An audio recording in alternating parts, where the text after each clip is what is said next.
I am Korean American. I go by she, her pronouns. I am 22, basically 23 in like a week. And I am sitting on Muncie Lenape land. And I'm wearing a black shirt with a whitish sort of background. And now I'm going to pass it to Chris. Hi, everyone. My name is Christopher Taylor. My pronouns are he and him, him, from Newark, New Jersey. I'm living on the border of Hillside and Newark right now. And that's the Lenny Lenape. Oh, I'm gonna say the right. I'm sorry. Lenape? Please, I want to say the right. I don't want to disrespect nobody. And I am 21 years old. That was everything, right? So yeah. Next up, we have Associate Director Michaela Brandon, who is going to be in and out right now because she has a conflict with work. Unfortunately, her schedule got switched last minute. I promise it is very, very important. Or else she would be here right now introducing herself. And last but not least, we have Derek McCoy Jr., Artistic Director. Hello, everybody. Oh my God, it's so nice to see all of your beautiful faces. I see my dad with the thumbs up. I'm so happy to share these, really honestly, to share this authentic moment with all of you. It was very emotional for me watching the film, sitting in the couch with my roommate who's also participated in the interview section, but it's just surreal in this moment. My name is Derek McCoy Jr. I am the founder and executive artistic director of McCoy Dance Project. It feels so good to say that. I currently reside in Brooklyn, New York on the stolen lands of Canarsie. I'm originally from Miami, Florida, and I think that's it. Oh, go by he, him pronouns, and I'm African American. In terms of description, I'm wearing a white turtleneck with a silver chain. I have my little mini afro, my clear glasses, some little dangly vine earrings, and then there's a very vast space behind me of my living room with plants and moon shapes, and there's some lights going off in the background. You see my kitchen. And I'm going to pass it back to Joy Marie. Derek, thank you so much. And I just remembered, I forgot to give my visual description in case anyone needs that. I am a dark-skinned Black woman, bald, wearing a velvet black shirt. In my room is behind me. There's some lights behind me, a brick wall a bit, a door, some white. It's a little dark in there anyways, in case anyone needs that. Thank you so much for everyone to be here. I'm going to ask the dancers and Derek and Michaela some questions, and then I swear I'm going to give everyone a chance to ask some questions. So please put them in the chat if you want to remember them, and I'll make sure that I uplift them, okay? But I want to make sure I get my questions in first, if that's okay. Thank you. Thank you. So Derek and Michaela. Michaela, please answer if you're able to. In the description for this film, it states, our country was founded on one principle, liberty and justice for all, which has continued to exist in contrast with the United States' historical events. On the surface, it seems like a simple and guaranteed right, but history has proven otherwise with the blood memories of those who have lived before us. The blood memories of those who have lived before us. What are those blood memories? Hi, everyone. This is Derek speaking. The blood memories we are talking about are the systematic oppressive features of the system that we live in, the traumas that are generational and also unconscious that live in our bodies, that live in our hearts, that live in our spirits, coming from times of slavery, discrimination, genocide. There's so much that we suppress as a people that keeps boiling out now in these current events. These things are not new. They're not shocking for certain people of certain creeds, of certain colors. And what we are trying to do now is we are analyzing our own identities in terms of this system that we all are operating in. And now we need to come together in order to move past that. In order to have communal healing and understanding, we have to strip away this need for pointing you versus me or who's the right and wrong person. We acknowledge where the pain has come from. And now we have to together innovate these creative solutions in order to be better together. And I'll pass it back to you, Joy Marie. That's end thought. Thank you, Derek. It's Joy Marie again. Michaela, do you have any opportunity to jump in there? I sure do. Hi, everybody. This is Michaela speaking. I am a light-skinned biracial woman with short brown curly hair. I'm wearing a black vest and a light blue blouse and a black mask. I hope you can hear me okay. Behind me is some artwork, a little bit of a white background. I would just say the blood memories of just inhumane violence, discrimination on every level. Yeah, I would definitely just say just a very real reality that pulses through my body, and I know the bodies of many other people that share identities similar to mine. Just a very real reality that at one point we weren't considered to be human. And I think that reality lives through our day-to-day now in ways that we are just now becoming aware of. Yeah, and so, anytime we embark upon any kind of art or any breath, really, for that matter, any breath, we are living in the wake of that very real history of at one point not being considered fully human or being considered less than in some way. Yeah, that's what I would say. Thank you.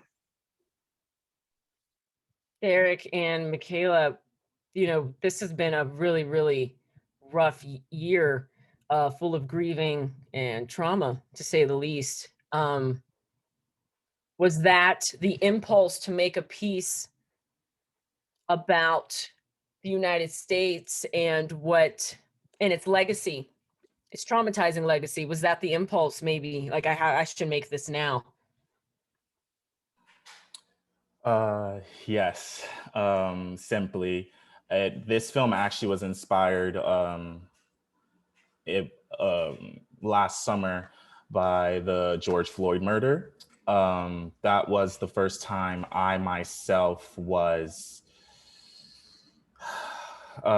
sort of affected on a deeper level where I couldn't no longer sit back and not use my voice.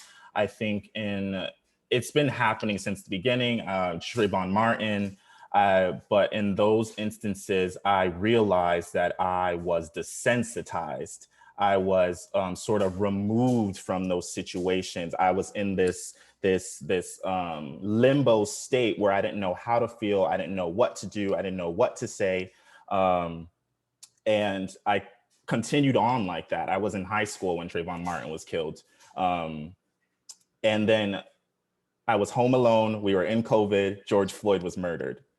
And that time for me stopped and my blood was boiling. And that was the first time, that was a new emotion for me. And from there, it was a sort of self-reflection on my identity, who I am, where I want to be, and then my wishes for my community, the people around me, the need to feel safe, the need to feel loved, the need to see care throughout the community. And I was like, that was the moment for me. That was like, there will not be another moment where I will not know my stuff and I will not use my voice to create the change that I need to see in society. End thought.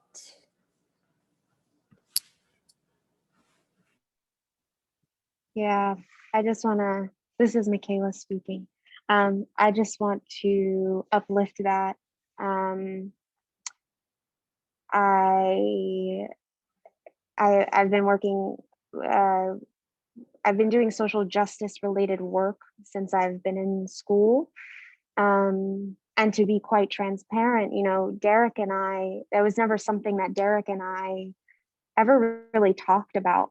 It was never something that came up. And so I think for the both of us in our own individual ways, when everything began to happen this past year, we had both of us to a degree quite the racial awakening in the sense of, you know, this can no longer be ignored. And I know we say like, it's been going on, like it's been going on, right?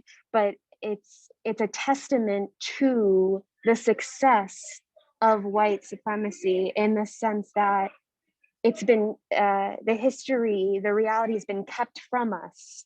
We've been protected from it. And so based on the events of this past year and how they went down, that protection fell away. And I think it's because truly this topic was something that Derek and I, and Derek specifically, was meant to tackle with this company. And so it's been truly beautiful to be able to be a part of that. And thought, thank you. I want to get back to that because you said something that was interesting. You said Derek was meant to tackle a piece like this, but I'm going to circle that back to the end because I want to talk to the dancers. Dancers, can you tell me what the rehearsal process was like for this piece during this time, during COVID? How did this go? Run us through that step by step, please, so I can take notes about it. I can speak about it. This is Mika speaking. So this process started out, we started working on our individual solos first. And our first couple of rehearsals were on Zoom with Derek and Michaela. And the first rehearsal, we spent a large amount of time just talking about our identities, talking about our stories, talking about things that matter to us, what we And want. he asked you the questions that were asked by his community in the beginning of the film, right? Yes. We were asked the same questions that were shown in the beginning of the film this evening. And then from our responses, Derek used all of that information to create these solos on us. And it was a very beautiful process to be a part of, to feel so seen by somebody and so valued as a person and not just like a body. So that was very lovely. And then after a couple of weeks, we finally got to come together as a group and rehearse in a studio. And that also for me was my first time being in a studio with other people since the pandemic. So it was such a joy, such an amazing experience. And then we created the finale, the group piece together, and then we filmed it and we made this for you all. And yeah, it's a lovely process, beautiful experience. Do any other dancers want to take that question? Hi, it's Chris.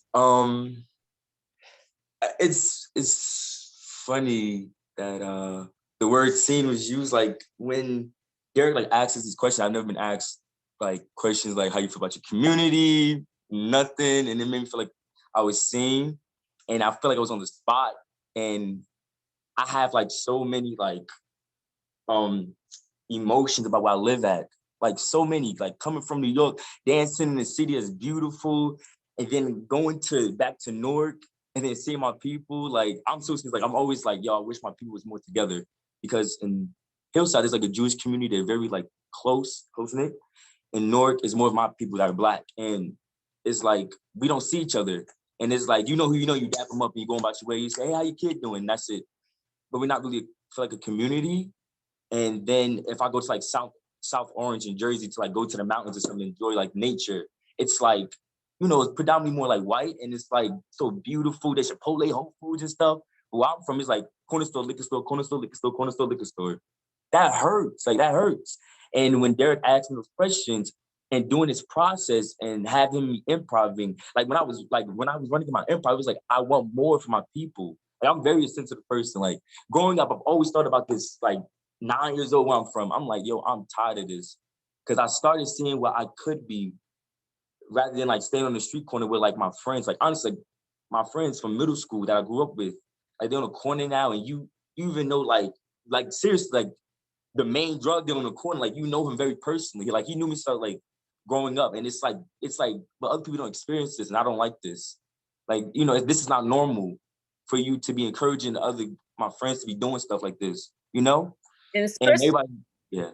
Chris, I have a follow-up question. I think you're going to be great to lead this answer. Many times, right? Uh-huh. Choreographers and teachers encourage dancers to leave their identities and leave all the things that you were feeling about you and your community out the door. We're encouraged to just leave it. Yes. But this time it was encouraged to bring it into the dance and bring it into the studio, bring it into rehearsal. How was that? Was that scary? Was it uncomfortable? Was it fulfilling? It was really like nerve-wracking. Like I was so nervous, but I was so happy that like it was so mixed emotions because I want to tell it, I want to say it. And personally, I feel like I'm not the best speaker. So like dancing is how I tell the story.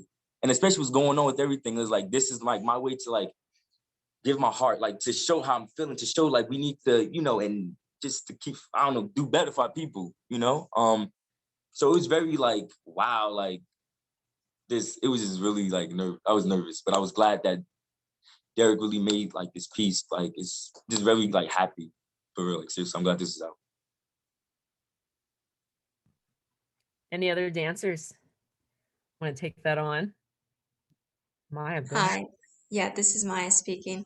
I found especially the beginning of the process to be very nerve-wracking because I feel like in all the training or schooling that I've been in from a very young age, it's very much like nod your head, say yes, like you just do what you're told, and you never really have a voice to say how you feel or what you need or want, or you don't really have that space to offer yourself in the most authentic or genuine way.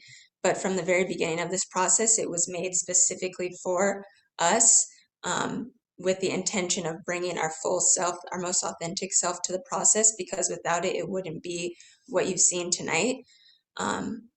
So speaking up and answering the questions at first was very uncomfortable in a way, just because it is hard to kind of speak freely for myself personally. I always am nervous about just like opening up to people. So dance is kind of my language for that. But I found that in this process, I became way more comfortable, especially just who I'm working with. I think it made it even more easy for that to come through.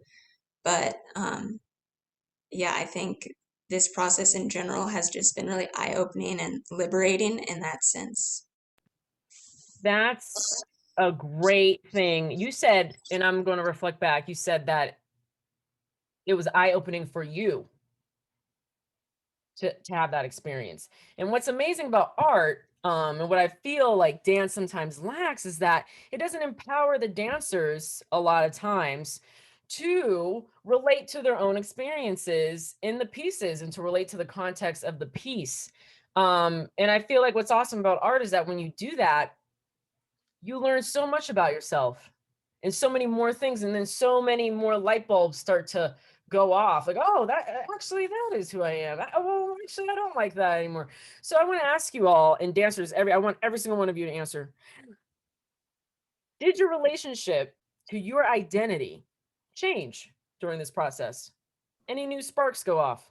Joy Marie, I want to hop on that really Yes. quickly, and then we can pass it off to the dancers. In my pursuit, sorry, this is Derek speaking. In my pursuit of my choreographic voice, I made sure that that was my priority. I think a lot of artists or choreographers in general work kind of backwards. They set the structure, the infrastructure first, and then kind of try to force the artist to put themselves into it. And what's important to me is actually building it from the artist's memory. So I create this outline, I create this intention for our message, and then I ask the artist, where do they fit into this? What parts of their lives, their memories, their emotions, their aspirations can they bring to the work? And then we create the dance, and then we create the piece. When you work backwards, it's sort of it's easy to create just a pretty work or create something that looks nice. But when you in your process invest in the artist, I like to invest in my artists that I'm working with. When you invest and mentor your artists, it inevitably becomes relatable for the audience. Instead of creating this product for the audience to view or watch, why don't we invest in the people who are using their voices to create this art, and then having discussion with the audience to see if it was effective or not, to see if our message was received. So yes, I would like to hear from the dancers now. Whoever wants to take it over. And thoughts.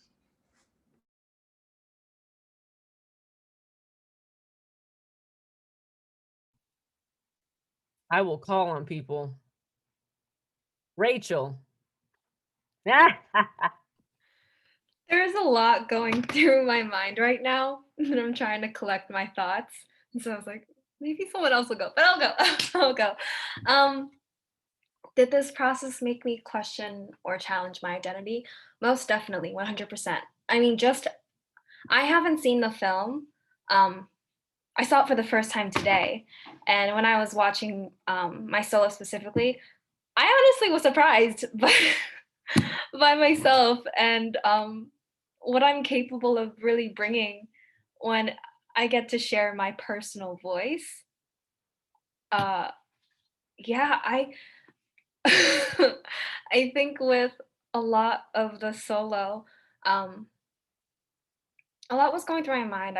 Some thoughts I kept thinking about was overall of like how I'm so much more than what I present physically of who I am.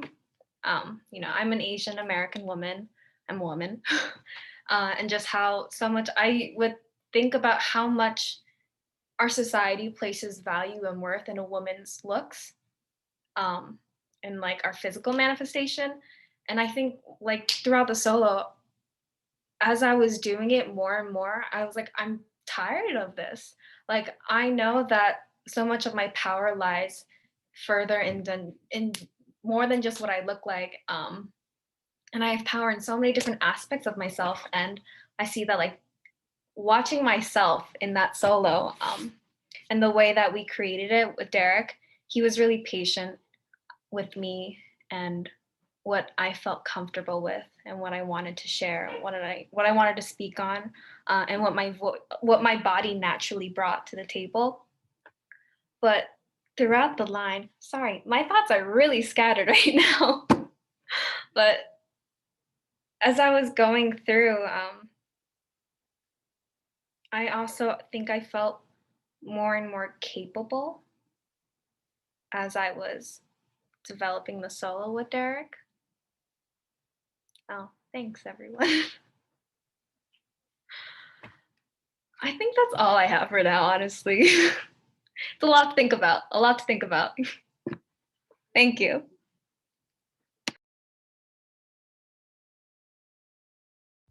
I haven't heard from Alex in a moment. Joy Marie speaking. Haven't heard from Alex. Yes, yeah.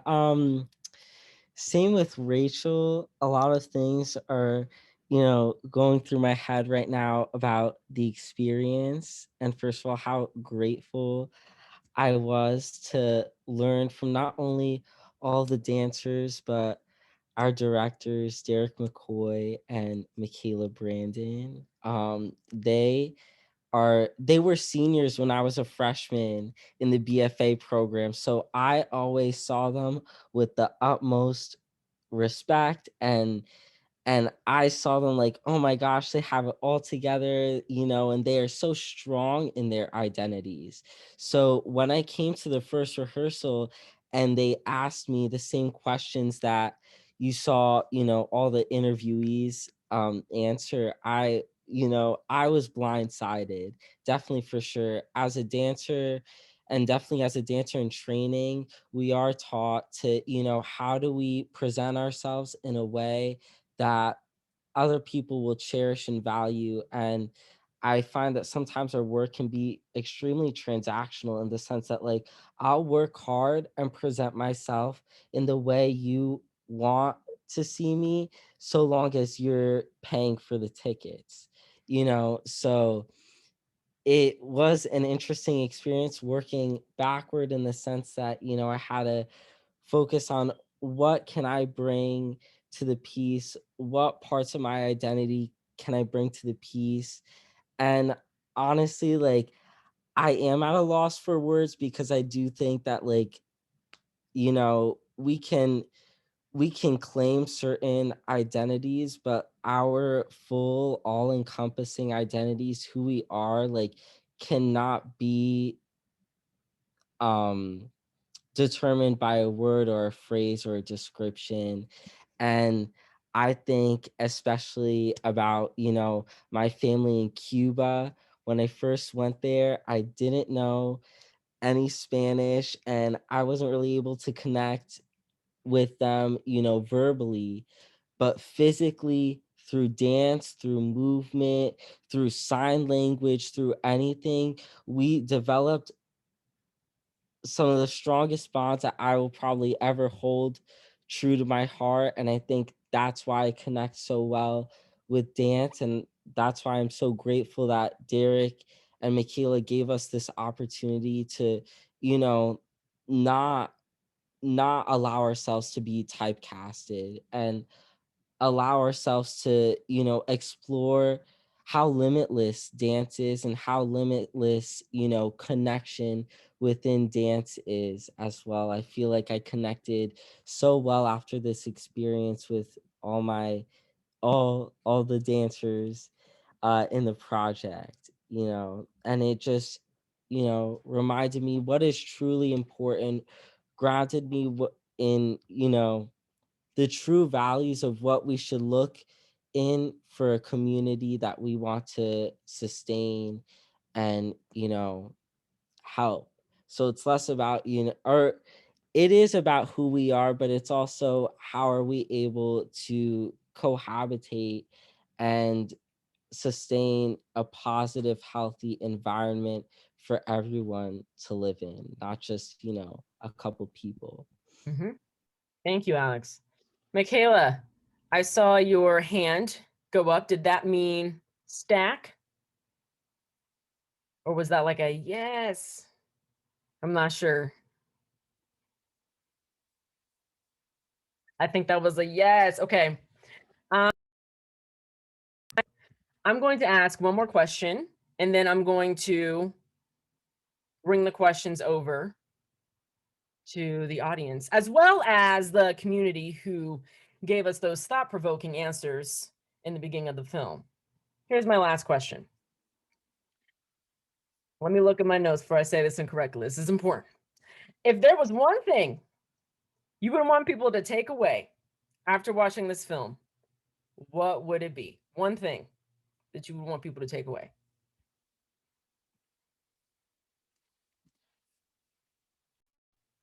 I could go. All we need is love. That's it. Love one another, equality. Like, stop the hate. Like, I hope this love just poured out the screen into people's minds, hearts, body, everything. And yeah, just respect. With love, it comes other things. Respect, care, looking out for one another. Love is a general thing, but there's so many branches connected to love, So that's all we need. And I hope people got that out the film.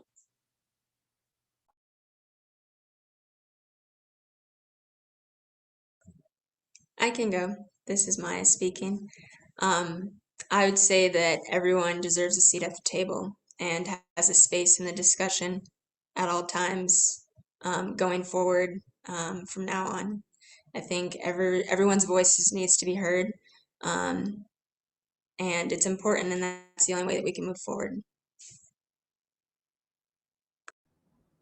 I'm gonna hop on and answer really quickly. This is Derek speaking. I think just coming out of the film and things that I wanted to put in there and sort of took out just to create the best version that could be presented. By the way, this was a 9-month, this is almost a year worth of planning, 100+ hours of editing. This was 25 hours of filming, 20 hours of rehearsal. This project is a labor of love, okay? I think my takeaway for myself, and also that I wish for everyone here and for you to share with your communities around you, is let each other live and let each other breathe.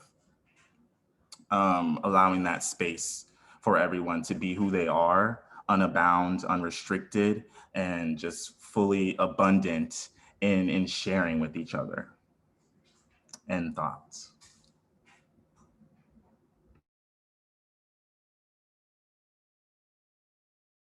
I can add something to that. This is Rachel. I think a takeaway from the film I want others to say or think is that we have so much power in our individual voice and we all deserve to be heard. But there's also such a strength in collective power when we come together.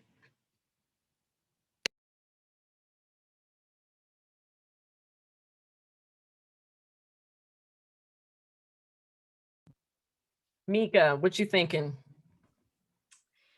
Yes, I have, going off of the power in our voice and the power in that each of us hold, I think also not just voice as in your ability to communicate with other people, but the voice that's inside of you that communicates with yourself too. The gut feelings that you have, everything that you feel, that you experience is valid and worth sharing and is important.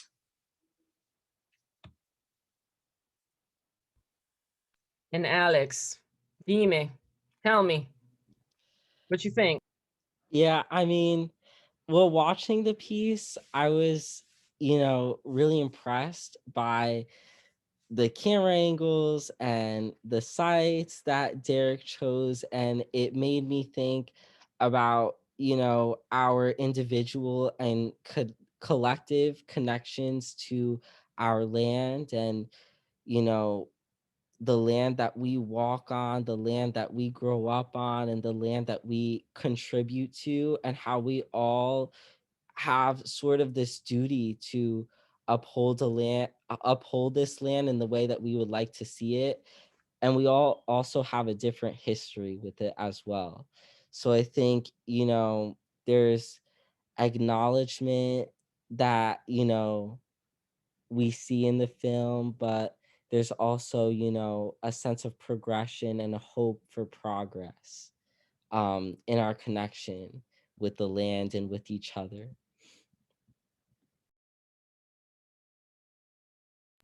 Thank you. Thank you, everyone. I'm going to now turn the questions over to the community. I'm getting a message. Am I getting a message? Yes, okay. I'm going to turn the questions to the community. And if you don't want to speak out loud, completely fine. Just type it in the chat, or you could send a message to me and I'll ask it.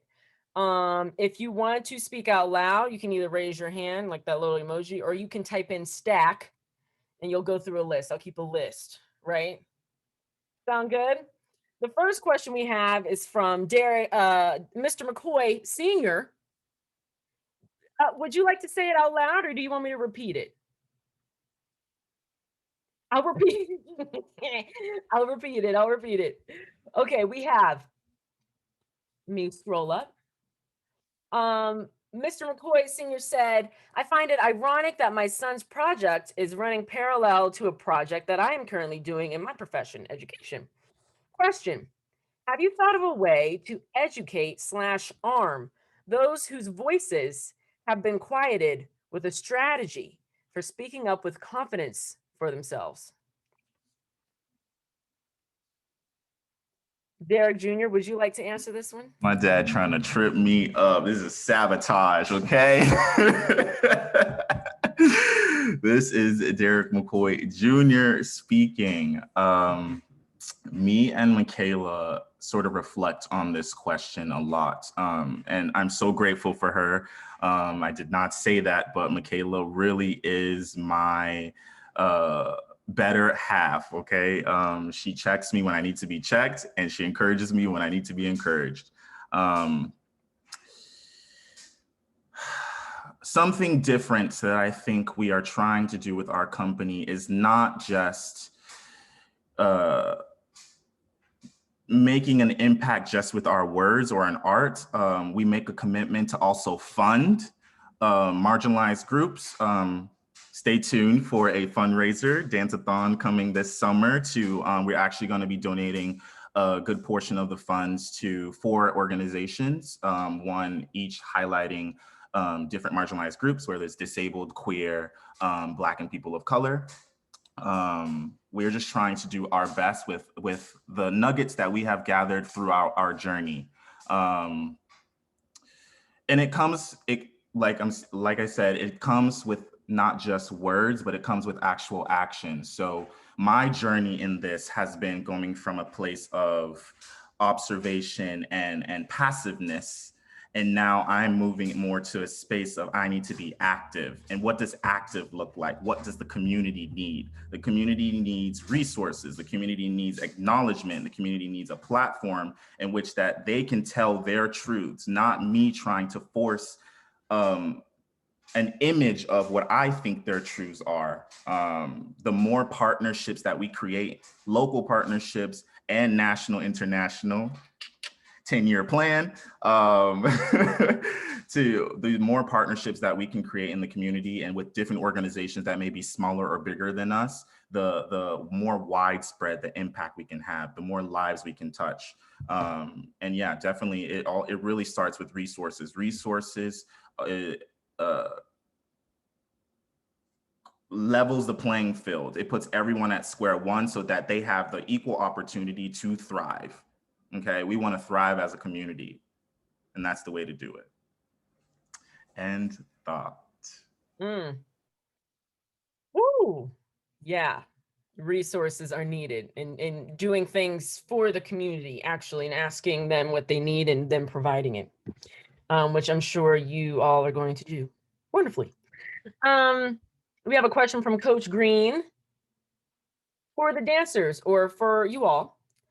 Is the call of the artist one of illustrator or teacher or both? Follow-up question is, how do you see making the world better through what you do?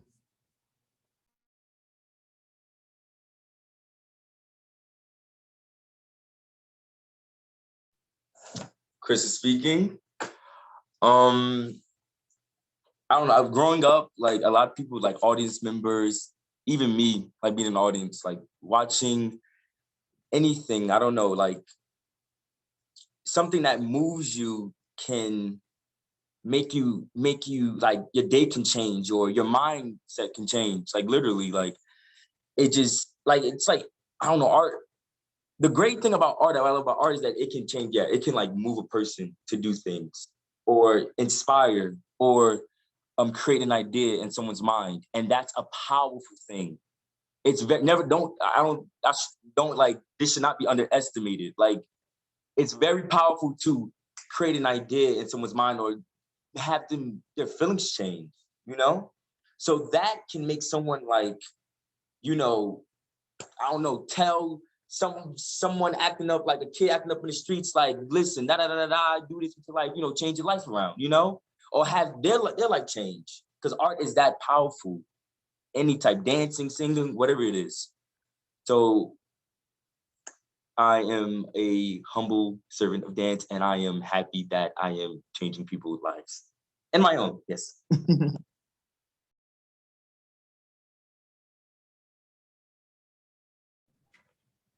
Hi, this is Alex speaking.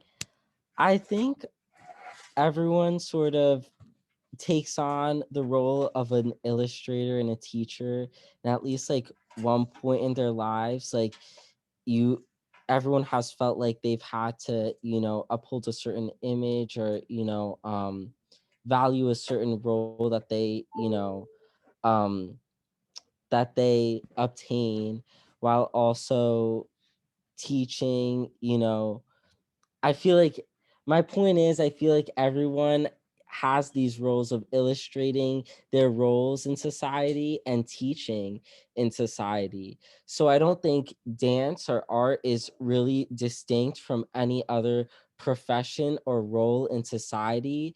To me, I think what makes art and dance so special is that it is so honest. There's a quote by Martha Graham, who is a dance legend, and she says something like, the body never lies, and the body shows experience, the body shows history, the body shows emotion, the body shows everything that is true and genuine. And I think that is really important for people to watch. Beyond dance being entertainment, it is, it is something that you can watch and see, how do people interact with each other, and how do I see myself in these dancers on stage? How do I interact with other people?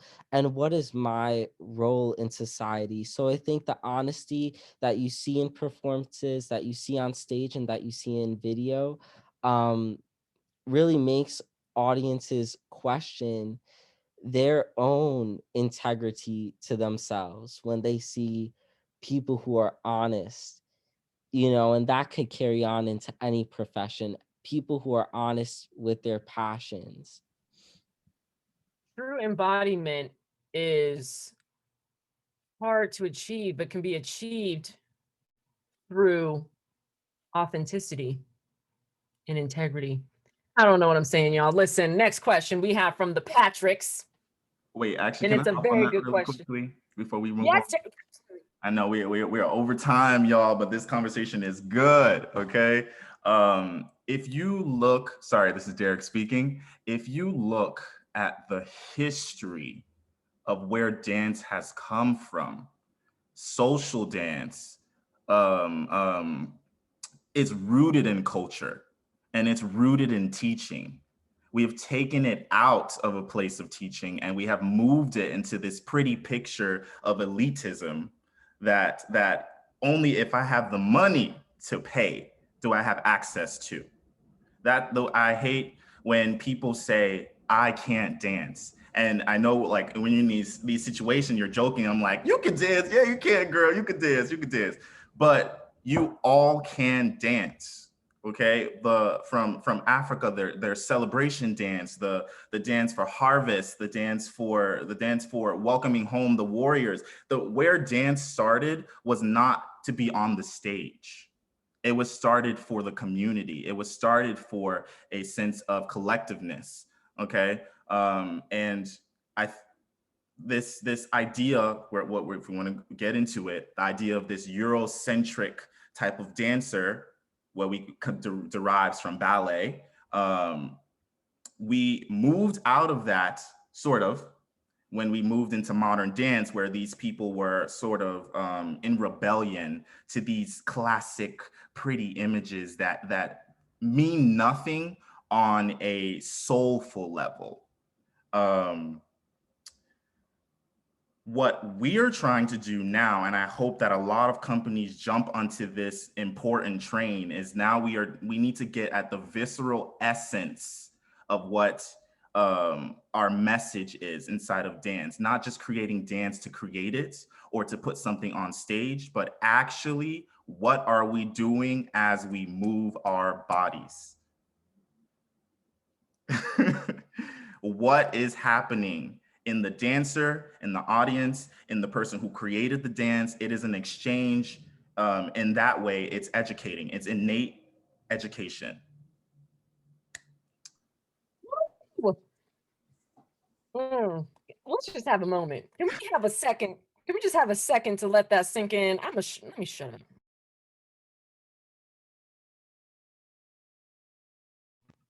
Thank you. Dance's lineage especially us, right? Us brown and black people. Dance is lineage. BIPOC people, dance is lineage, period. Dance is education. Dance is how we told stories. It's how we fought. It's how we claimed land. It's dance. Movement. All right. We have time for maybe one more question after this one. The Patricks, and you might have answered this one a bit, but they said their question is this: as an artist, can silence and stillness be conveyed in the art of dance to move people as much as voice and motion? Before anyone answers, I want to just put my 2 cents in, even though no one asked. I just want to say, why do we have to use our voice in order to make change? Why do we have to use our voice? And why do we have to move? I think Buddha talked about this a bit. Now I'm gonna stop talking. Someone talk about this now.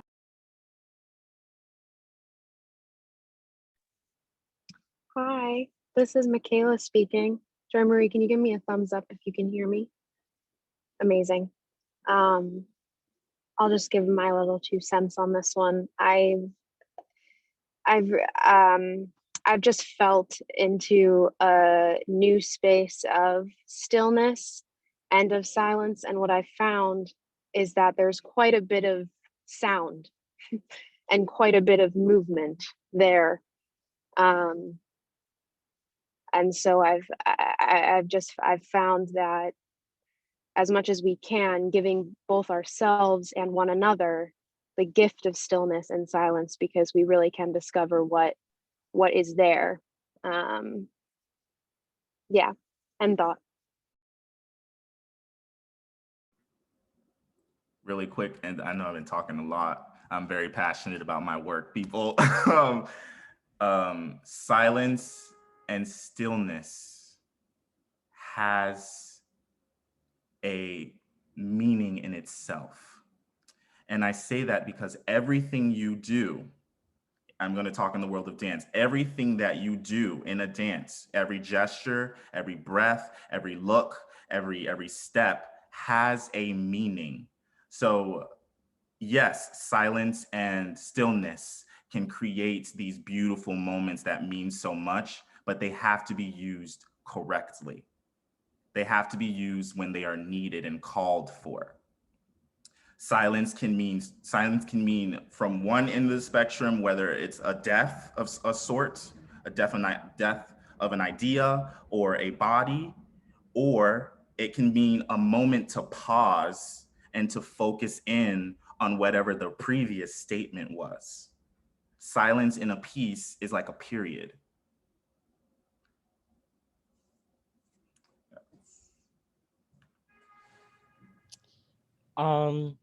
This question was delivered by my Uncle Brian and TT, my Aunt Irene. So, hi. So nice to, be with you on this platform. Hi, Alex. Hi, this is Uncle Brian. Sorry, I had to.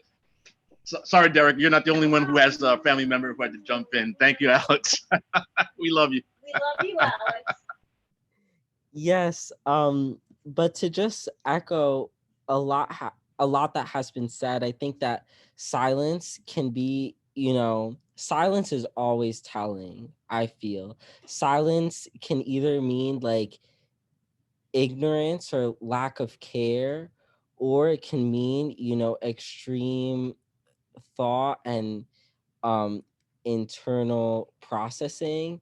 I think in terms of dance, when a whole theater is silent after a piece or during a piece, that means, to me, that translates to people are thinking. And while we cannot see, what is going on within themselves, within their hearts, within their minds, within their spirits, a lot of movement, as Michaela was saying, a lot of movement is happening. So I think that silence, in life, in dance, and art is so powerful, and it is so telling. And sometimes it can be progressive and it can lead to, positive change. And sometimes it is telling that there's a lot of work that still needs to be done. Regardless, I think that silence is something to be acknowledged and something really important. Just something, oh, can I add on? After what Alex said, this is Rachel. What came to mind is I think with silence and stillness comes reflection, as you were describing. And in silence and stillness, what I thought of was just pure existence and to just be. For so much of our lives, we're always on the go and having to get something done, thinking about our past, thinking about our future. But in silence and stillness can just be a moment to be human in just being human. It doesn't have to be any sort of attachment to that. Yeah. Wow. Wow.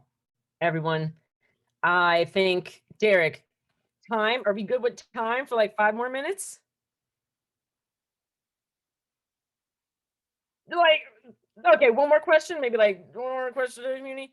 I see Juice has his hand up. Yeah, can you hear me? Am I heard? Absolutely. Sorry. Hi, my name is Juice Maggins. Just hearing all of you guys speak, a thought just came into my mind of silence speaks volume turned in the opposite direction, but it's not opposition into actually being spoken out loud. So silence speaks volume to those who weren't necessarily speaking. Stillness gives a measure of progress or progression to those who may have seemed stagnated or stagnant. So just to give you guys recognition for what you did, that's just a thought that came from my mind from what you shared. So it's not an original thought. It's just picking and popping from everything that was shared. And just to say, essentially, thank you. But just to add that bit. All right, juice out.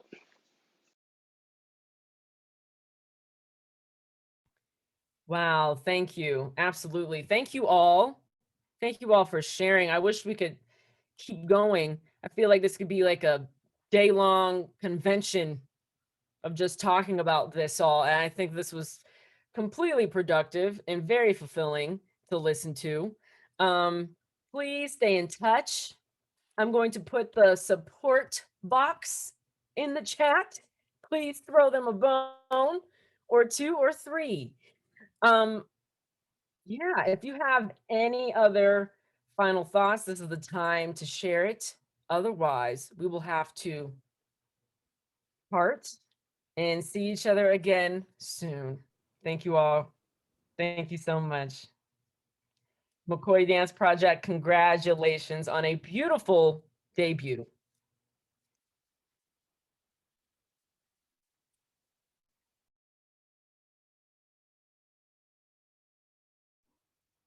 Thank you, everyone. This is Michaela speaking. Thank you so much for being here.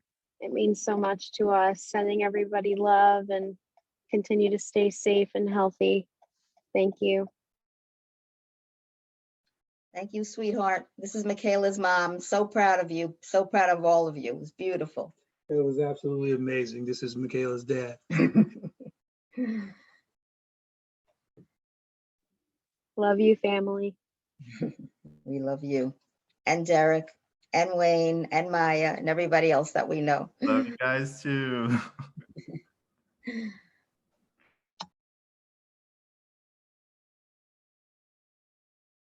Say it again. Awesome stuff, sir.